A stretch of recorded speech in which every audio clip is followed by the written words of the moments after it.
Hey guys, it is Amy, and today I am interviewing Zaris-Angel Hator, who plays Maisie, and Chris Williams, who wrote and directed The Sea Beast. This is a film that's coming to Netflix on July 1st. Hope you enjoy the interview. How are Hi, you guys today? Thanks for good. How you talking to doing? us. Good. I'm Melissa from the Mommyhood Chronicles. So my question to Chris is, why did you want to take on this film? And what was the inspirations for it?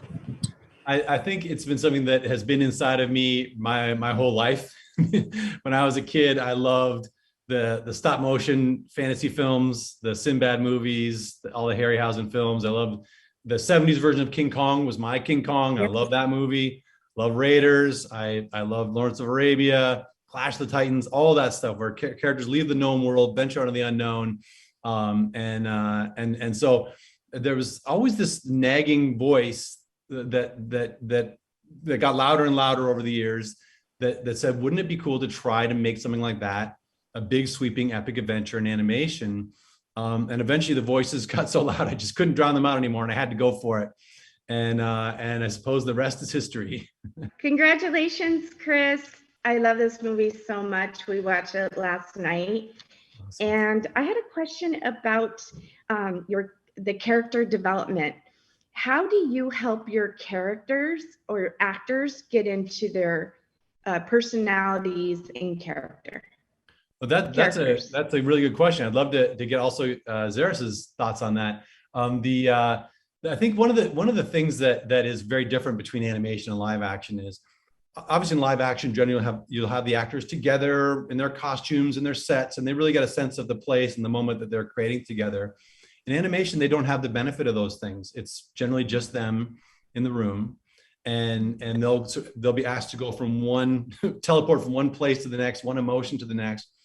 And so it's really incumbent on the director to try to articulate what they're experiencing physically and emotionally, and what the circumstances are. But then there's an onus on the actors to take all of that and really sort of take it in and build off of that, and so that they don't have the other actors, they don't have the place in front of them, so they have to conjure all of that. And so after a 3 or 4 hour recording session, our actors are generally pretty wiped out. But I'd love to hear Zaris's thoughts on that. Me. Oh, to get into Maisie, it was really I don't really know what I did. I think just getting into the booth really helps because it's just kind of like a transformation. And from like the first line, as we record more and more, I just become more of her and just get more comfortable. But I do tend to like go a bit quiet before we start and kind of focus, I guess. I guess that's something everyone would do. But yeah. You probably get a sense that Zaris is obviously a really sweet kid, but once it's time for a take, she becomes this other person. It's an immediate and amazing transformation. And I find that a lot of the director's job, especially with actors who haven't done a lot of animation, is to let them know it's okay to mess up. It's not the end of the world. And don't let that get you down. Just keep rolling and maybe have fun with it. And a lot of times if the actor has a hitch or a stumble, sometimes those can be the best takes, because that means there's truth and spontaneity in it that can sometimes translate nicely into the animation. So there's no such thing as a bad take in animation, I would say. Hi guys, I'm Kami from themamadiaries.com. So Zaris, I love your character as Maisie. She's such a strong lead female role, and I think a lot of girls will look up to her. I love that. What made you want to be part of this movie? Well, if I be honest, when I first I got the description of the film in the email, and it sounded really, really amazing. I didn't know much about Maisie initially, but it's something that I discovered as we went on. And as we did go on, I became more and more proud to be a part of it. And especially playing Maisie as well, she's such a strong character. Like you said, a lot of people will look up to her, a lot of young girls. And just having that in itself, it makes me really happy. And yeah. Amy from As the Bunny Hops, and wanted to follow up on that. What was your reaction when you saw Maisie for the first time? Because we know representation is so important, and there's going to be a lot of little girls who are going to be able to watch this and see themselves in that. So what was your reaction? I nearly cried when I first watched it all. I was so emotional because if I, like younger me, had seen a character like Maisie, especially because I love animation so much, so seeing that kind of character, it would have really, especially the way she is, she's very strong and confident, it would have made me more confident and also more happier to be myself. And so just knowing that a lot of little girls will experience that makes me very, very happy. So I was so excited when I saw her curls, her skin, and, it's amazing. My question is more like, this story is really about like monsters and like a lavish like fantasy epic. What sort of childhood books kind of inspired this or like kind of brought you into this story? Well, for me, Treasure Island was the one that I loved as a kid and reread over and over and over again in the course of making this story.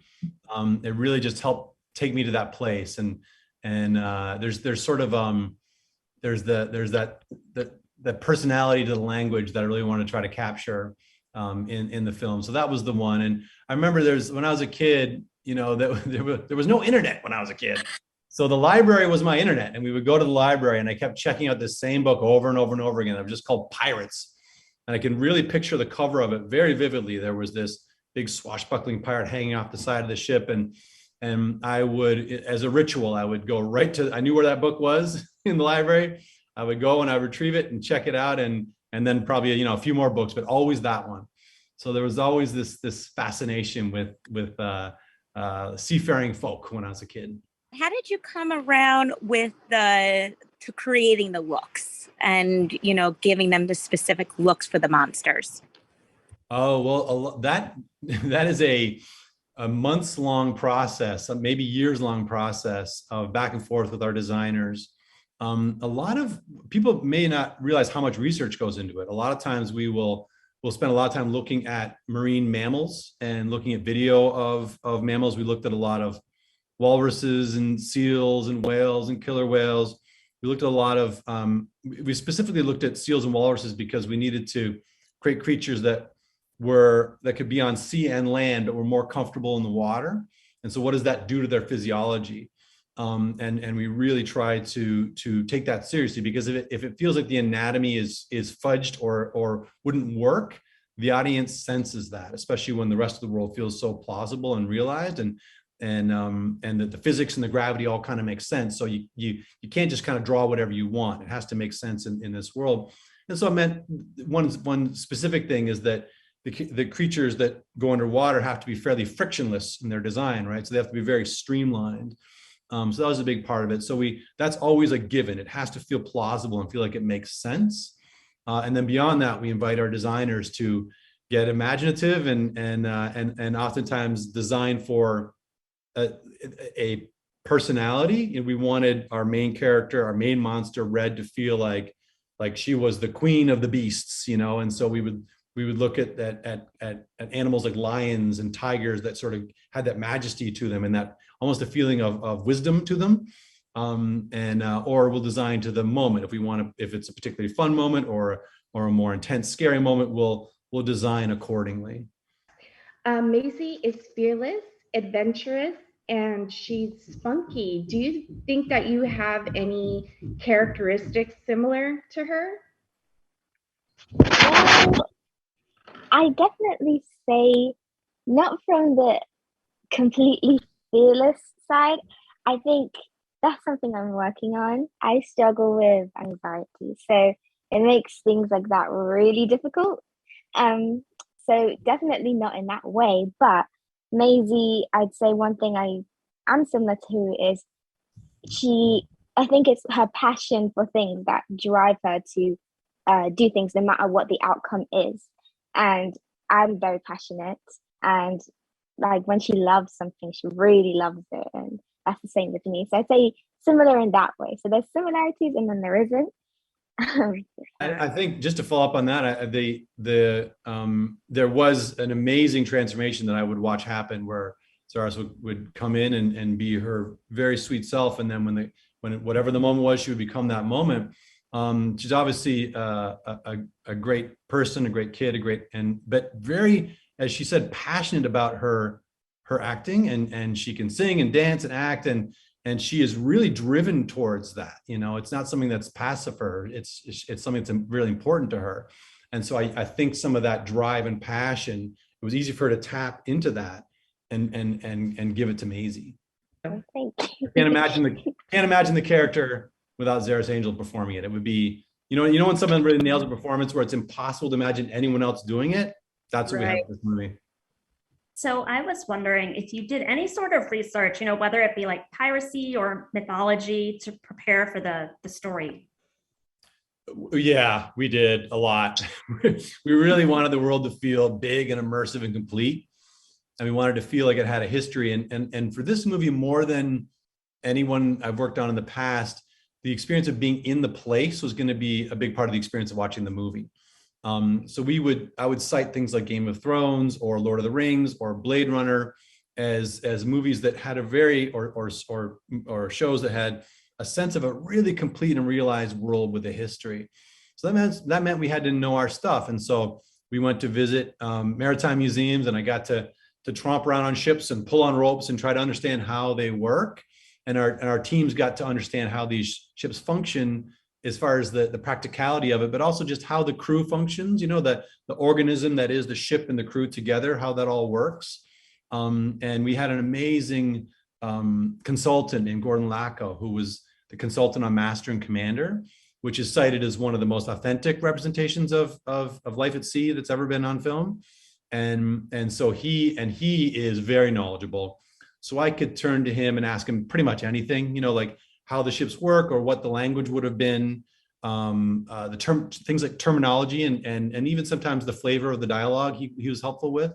So we definitely, I really wanted, as I was making this movie, I was like, I want the people who love ships to feel like we got it right, and so you want to hold yourself to the highest possible standard always. The film has really amazing animation that at times really looks bordering on live action. And yet everything is so grounded, the costumes, the settings, and that kind of 17th century aesthetic. How did you find the balance with that historical accuracy and all the modern technology, and how vividly you were able to render everything? That's always a topic of conversation, is how caricatured is this world as far as its look, but also the animation, and sometimes animation can be very broad and like a Hotel Transylvania series or the Cloud of the Chance of Meatballs. You can really push it, and for certain stories, that's exactly the way to do it. Ours, we wanted to feel a little bit more grounded, a little bit more plausible, as far as the feeling of gravity, the feeling of peril. Those were things that sort of dictated where we wanted to be on that spectrum. But we didn't want it to feel sort of tight and rigid and not fun. We still wanted to have that playful, to have a playful feeling to it, and so we knew there was a spectrum, and we talked a lot about like where do we want to fall as far as the look and as far as the animation goes, and then you kind of pick that point, and then collectively we all try to make sure that we're staying in that range. So it's for any animated movie, it becomes a critical topic of conversation. And I think that was what it came down to, is just trying to find that balance. So my question is, for both of you, what is the biggest takeaway moment or food for thought you want kids to have when they leave the theater? Oh, you want to take that one, Zaris? Um, You want me to go first? yeah. Okay. Yeah. As far as like the you're asking about a big moment or a big idea? You're talking about specifically a moment in the movie? I mean, it could be a moment, but like when kids leave the theater, like, is there like a point that you want them to think about, or is there like just something that you're like, I really hope they take this idea away? Okay. I think for kids, but really for all audiences, because we didn't think of this as specifically just for kids. This was a movie that I wanted for people like myself to enjoy, And I think that thematically, I think it's nice sometimes when movies are about more than one thing. Sometimes it can just feel a little bit tight and rigid if it's isolated to just one theme. So we have multiple themes, and I definitely invite people to take from it whatever they will, you know. And so we talked about the fact that, to me, there are multiple ideas. At the same time, you should be able to articulate what would you say is the central key idea. And for me, it was about this notion of a circle of aggression, and how what the things that sometimes feed into that, and how difficult it is to break away from that. And there are characters in this movie that are trapped in this endless cycle of aggression and vengeance, and they need to find a way out. And that to me is the thing that I wanted people to perhaps think about. Oh, it's a very cute kid there you have. That was definitely part of our lives. We did this movie during the pandemic, right? So for almost 2 years, I was sitting in this chair looking at this screen, and we had cats and dogs and kids invading our meetings constantly. And I have to say, it wasn't the worst thing, you know, to have that little break. But anyway, so that I think was probably the main idea is sometimes there can be this vicious cycle that perpetuates itself, and then how do you break away from that? I want to know, what was the most challenging part of playing this character for you? Voicing this character and playing it. Challenging part. Well, I think this film is action-packed, so there's a lot of efforts that go into it. So I think the most challenging part was we did, at the end of every session, we do effort sounds. So that's basically running, jumping, all the action parts where I had to sound like I'm running, but I'm not actually running. Or, you know, so I think those were quite hard to do because sometimes I wasn't sure if it would sound right, or, you know, because I'm not actually running or anything. But luckily, everyone was very, very kind and patient. But that was most challenging, doing all the effort sounds, not actually the lines, but actually the sounds in between. That is a thing that, especially with this movie, which it's an action-packed movie, it's very physical. And so we'd have these 3 or 4 hour recording sessions, and then the actors think they're off the hook, and they're like, no, now we're going to do the efforts. So now you have to pretend to be falling off a cliff, or being smashed by a monster, or hurling a harpoon, or whatever it is. And so, and that can be really exhausting, and they have to have a certain amount of self-confidence to not feel silly just going, oh, over and over again for, 20 minutes. What do you want your audience to take away with after seeing this film? And what do you want them to learn from Maisie? I think what Chris said earlier about how definitely violence and revenge can overcome you. And it's very easy to get trapped in that, like one of the characters just gets so trapped in that world of just revenge that he doesn't see what's happening to the people around him, and what he's actually doing can cost him in the future. That's something my parents always taught me. The way you are today will impact your tomorrow. So I think that's something to really take from it. And in terms of Maisie being young, you still do have a voice. Obviously, the way you use it, still be, approachable, still be a nice person. But if something is making you uncomfortable or unhappy, it's okay to voice that out. It's something I've had to learn. Even being 18, I'm still learning it. But I really do hope Maisie does give a lot of kids that confidence, but in a nice way. Still be nice. But it's okay to also have your own thoughts and your own mind and feelings too. Yeah, I think that one of the things that Zaris brought was the character has this real dogged determination, and her worldview, sort of her understanding of the world, evolves over the course of the story, but she's always driven towards what she believes is right. But her sense of what is right changes over the course of the story.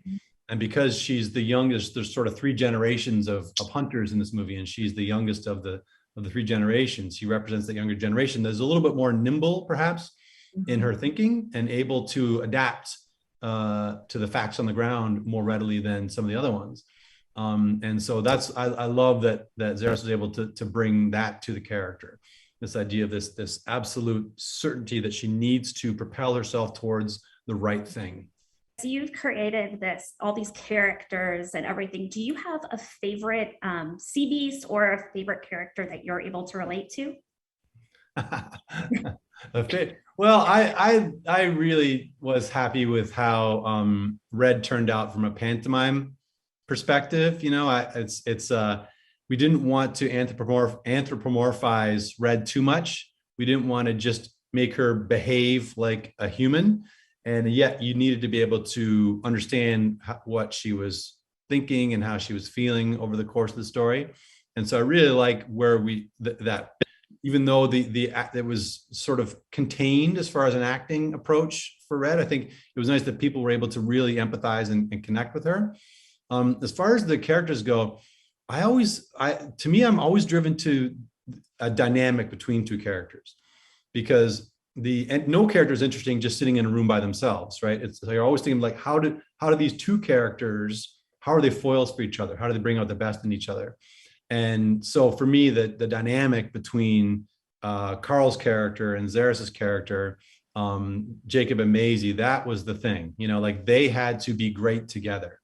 And the way that she pushes his buttons and the way he's this big, powerful guy, but she has him back on his heels right away. Really, for the run of the movie, she's running circles around him, and there's something very fun about that, and I think very potent in the emotional connection that they form over the course of the story. One of my favorite things in any movie is the Easter eggs, and with this coming to Netflix, we're going to be able to watch it over and over again to catch them all. But I would love it if you could point out maybe a few places we should be on the lookout. This was a movie where I was trying to avoid. I've been in other movies where we put very literal Easter eggs. Like there's a thing in this movie that is from another movie, you know, like, and with this one, I was very conscious of the idea of not breaking the spell. You know, I really wanted people to get immersed in this world. So there's nothing in the way of literal Easter eggs like that, but there are a couple places where we have nods to Jaws, very specifically shots that are, you could sort of say, oh, there's a threatening thing that's in the ocean. It's all a nod to Jaws, but there are a couple shots that specifically are referencing Jaws. So I will say that. So there's a big theme in here for me about figuring things out yourself, which as a mom is a big thing that I try to teach my kids. Is that something that you learned from your parents or like infuse into your life? Like, how does that theme work for both you and Zaris? You want to go first, Zaris, or you want me to start? You can start. Okay. Yeah, I think I think certainly the Maisie character is emblematic of that idea. She starts to see things that don't jive with her what she's been taught, and she starts to probe deeper into that and starts to uncover some new truths. And she does take that upon herself. You know, she almost launches an exploration of her own, and forges kind of a new framework for herself. And I said it earlier, but I think I think younger people tend to be better at that, at adapting to new situations as we get older. I know this. We tend to get a little more set in our ways, and it's harder to sort of upset our pillars of understanding, you know. And so I think that the Maisie character, I agree, I think very much embodies that idea.